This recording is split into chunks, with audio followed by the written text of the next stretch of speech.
Hi guys, welcome back to High Energy channel. Today we're gonna talk about health issues. You know that moment when your body whispers, but you ignore it?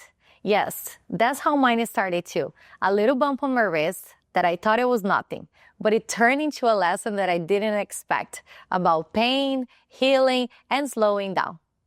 I'm going to share my experience with a ganglion cyst. I first noticed a bump on my right arm in September 2024. I've always been training acrobatics, building upper body strength, and using my wrist a lot.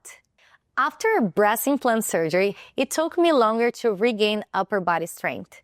My right shoulder and rotator cuff were weak.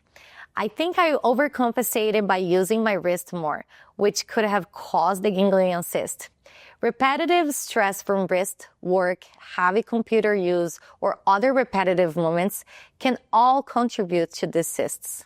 A ganglion cyst is a fluid-filled lump that often appears near joints and tendons. Repetitive stress or overuse of the joint, like workouts or typing, can lead to cyst formation, as can injury or trauma, joint weakness, or conditions like arthritis. Any pushing movements I was doing or pressure caused more inflammation. Push-ups, handstands, downward dog were limiting and uncomfortable. I regularly get lymphatic massages because they reduce swelling and water retention. It helped with the immune system and improved circulation. I started doing massages and lymphatic treatments around the area and across my whole body, and it really helped. However, since I wasn't familiar with the cyst problem, I thought I could keep training normally. I began resting more between workouts, and every time I rested my upper body, the bump would kind of shrink. After 10 days, it would swell again. So it went back and forth. I started treatment for my shoulder with my physical therapist, and I saw great results. My therapist used a treatment called EK pulse wave therapy, which speeds healing, it stimulates blood flow and cell regeneration in muscles, tendons, and ligaments. It also breaks down scar tissues and relieves chronic pain. It's a non-invasive, and it was very, very helpful for me. I committed to treating my entire right side, shoulder, and wrist, but it got really challenging. Healing my shoulder required using my wrist, but resting the wrist was necessary to see if the cyst would go away on its own. So I continued this treatment and still do some upper body workouts slowly. So from September through December, it improved a lot, and I thought I might avoid surgery. An observation I would like to mention is make sure that the people that are doing your massages are knowledgeable. My massage therapist specializes in post-surgery treatments and understands how the body responds to inflammation. Choose someone experienced rather than someone who might apply too much pressure and cause harm.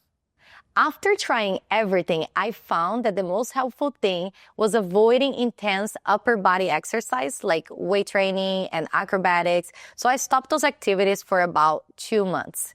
I moved intentionally, but I didn't train as usual.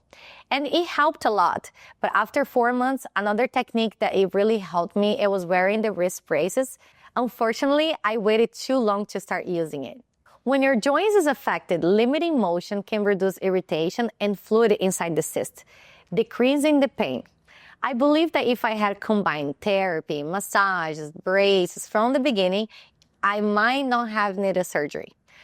Once I started using the brace, it did help, but my surgeon explained how to use properly, and it really helped for me. When the bump went down, I felt ready to return to normal activities.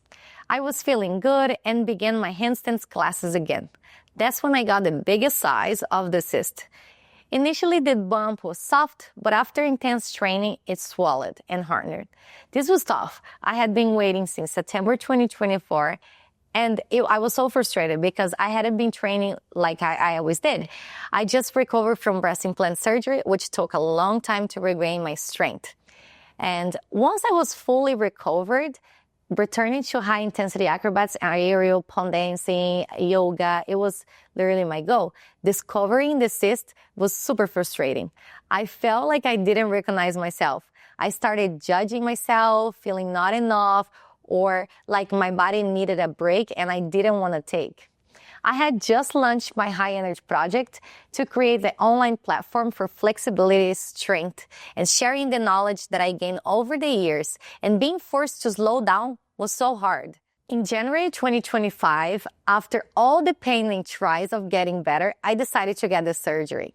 I've waited 5 months for the cyst to resolve on its own, and it didn't. So I researched surgeons in New York, and I chose Dr. Lee, a hand and upper extremity specialist. He came highly recommended, so I scheduled the surgery for April after a planned trip. I was told that a ganglion cyst surgery is typically simple and quick, about 15 to 30 minutes, with local anesthesia. I was put to sleep briefly, and I woke up quickly with no pain during the procedure. I didn't need any medication afterwards, so I was good. But here it comes things I wish I would prepare better. The surgery is supposed to allow you back to light activities in 2 weeks and fully back in 2 months. Since I use my upper body a lot, and it's always been my strongest part, and I'm very hyperactive, so being unable to do things was very tough. In the first week post-surgery, I needed help to shower, eat, and dress. I couldn't wear any tight clothes, and I had to find very loose shirts. It was a cold weather at the time, which made my recovery very hard. Cold temperatures make joints and muscles stiffer and more sensitive, intensifying discomfort, and I wish I known that earlier. After 1 week, I removed the cast, and it was very challenging because without the cast, you feel like you can do so many things, but you really shouldn't. It's important to respect the process. I made a plan on my calendar, a 2-month recovery window, so I wouldn't resume too soon. Even if it felt good, I tried not to put any pressure on my wrist because I didn't want to go back where I was, right? During this period, I hired someone to prepare my meals. Living alone, I couldn't handle daily tasks, so I had help. I planned breakfast, weekly meal prep to make my life easier for those 8 weeks coming. I also started therapy specifically for my hand. It was life-changing. Focus on my wrist and measuring strength and seeing how weak I would come, it was surprising. I used to be able to hold my whole body in a flag, and I couldn't even tie my hair. Our body can go from strong to weak and back again. I try to see the beauty in the recovery process, and I accept who I was at that moment. During recovery, I wasn't the strongest anymore, and I had to be grateful for the chance to heal. Sometimes problems has no solution, but I had one. Gradually, each week, I saw a lot of improvement. I developed scar tissues near a tendon, which was very painful. I had to massage it every day. But I committed to the physical therapist every day. I had acupuncture, which improved circulation and mobility. I resumed lymphatic massage, and I continued shoulder and wrist therapies. After 2 months, I still had complications, so I saw my doctor. He injected corticosteroids into the joint. It reduced inflammation and swelling quickly. It's temporarily a solution, but it really helped me. If you decided to have surgery, be aware that complications can arise. Make sure you know a specialist who can help you rather than trying new practitioners who might worsen the problem. Research and ask others for recommendation. I will share the names of those who helped me here in New York. If you're in New York and dealing with this, you already have some leads. Now, almost 3 months post-surgery, I feel like I'm back to my activities. It still hurts to do a plank, and I'm slowly returning to the push-ups and downward dogs and applying pressure on my wrist. It's a long journey. I'm reconnecting with my beginner side now. And it's okay to step back. Just don't stop. Respect where you are, but keep moving.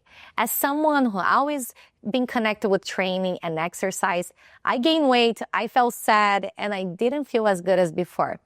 I had to shift my mindset and reconnect to the principles I teach. We're humans and sensitive, and we have down moments.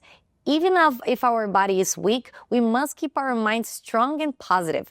Negative energy or thoughts will reflect in your body, and it's important to stay calm and positive, even if your body can do too much. That helped me to come back to myself even before my body did. Those are my experience, lessons, and tips. I hope anyone going through this find it helpful. And please share it with someone who might benefit. Ganglion cysts are more common than people realize. Sometimes they disappear on their own, Other times, they cause problems. If this story can help you or someone that you know, I'm happy to support your recovery journey. Thank you for watching this video, and I hope to see you soon.